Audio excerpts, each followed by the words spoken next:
Isang paalala, ang video na ito ay ayon lamang sa aking sariling pananaliksik. Hindi ko nais na pilitin ang sino man na maniwala sa videong inyong matutunghayan. Kung hindi kayo kumbinsido sa mga impormasyon at taliwas ang inyong paniniwala sa kaalamang aking ilalahad, maaari kayong gumawa ng sarili ninyong pagsisiyasat para sa inyong kakontentuhan. Ang videong ito ay gabay lamang sa mas malalim na kaalaman at pag-intindi at hindi gawa ng isang profesional. Naniniwala ako na malaya tayong magbigay ng opinyon at suhestyon bilang malayang mamamayan ng Pilipinas. Maraming salamat po.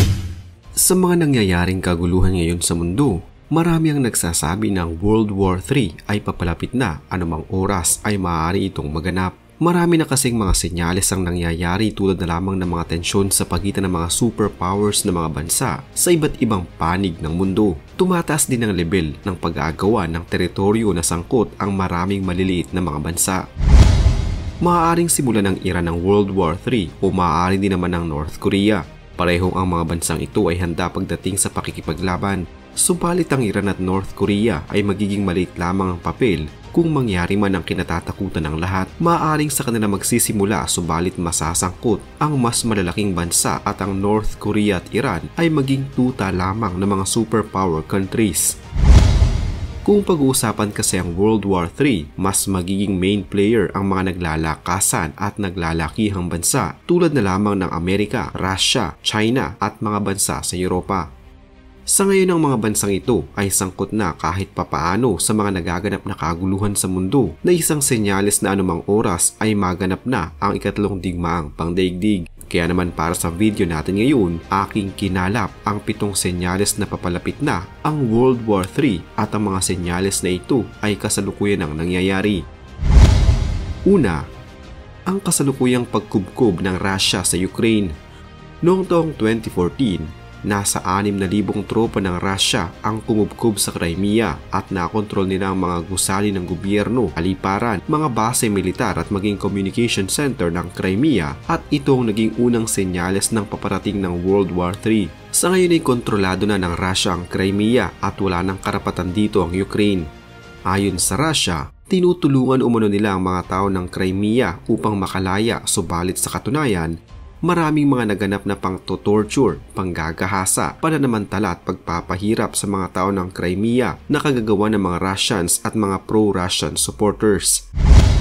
Ang gobyerno ng Ukraine ay walang kakayanan upang pigilan ng mga Russians sa kanilang ginagawa. At dito na dumating ang tulong mula sa Europa at Amerika. Pinatawan nila ng sanctions ang bansang Russia at naging malaki ang epekto ng mga sanctions na ito sa ekonomiya ni Vladimir Putin. At syempre, hindi niya ito ikinatuwa. Ayon sa kanya, nais lamang niyang tumulong sa mga tao ng Crimea subalit bakit ganito pa ang naging sukli ng mundo sa kanila?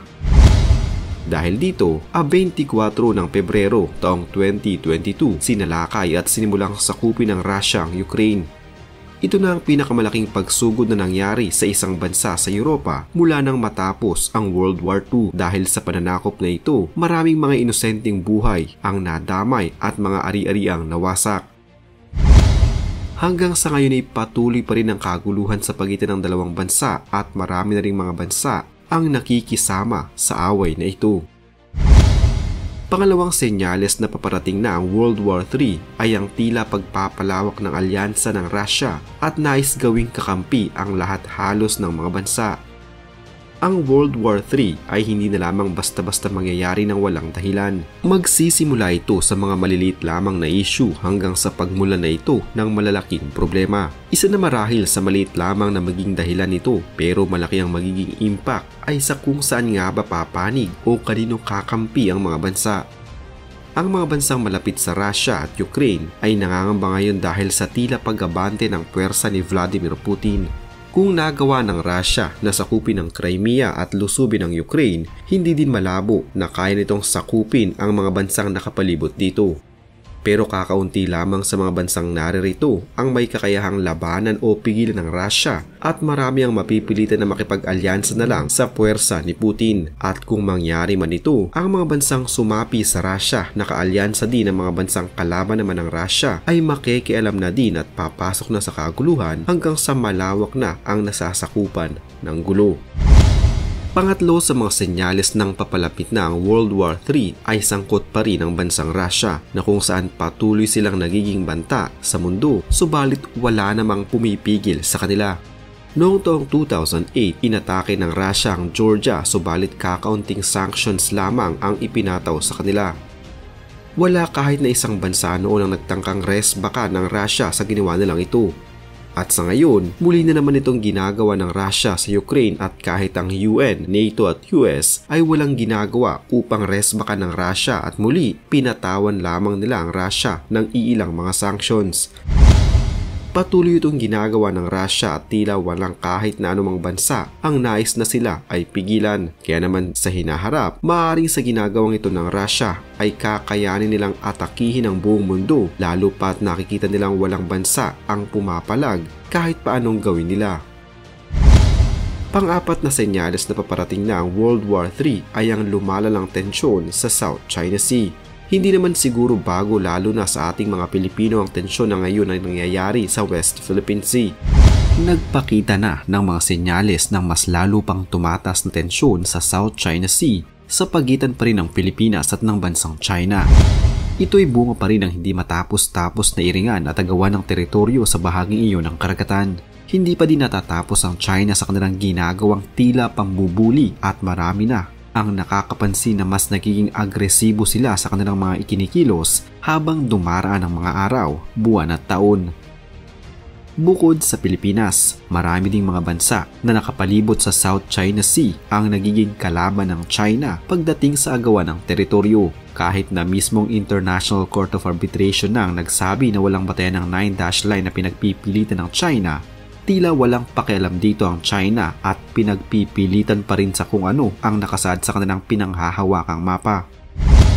Ang 9-dash line nila ay sumasaklaw sa halos 90% ng South China Sea at ang ilan sa mga teritoryong ito ay sakop na ng iba't ibang mga bansa na nakapalibot dito, kabilang na ang Pilipinas.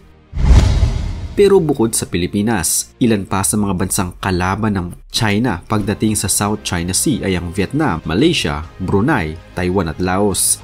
Ipinagpipilitan ng China ang kanilang mapa na may 9-dash line kahit paayon sa International Tribunal ay hindi ito maaaring pagbasehan upang angkinin ng China ang kanilang nais na makuha ang 90% ng South China Sea.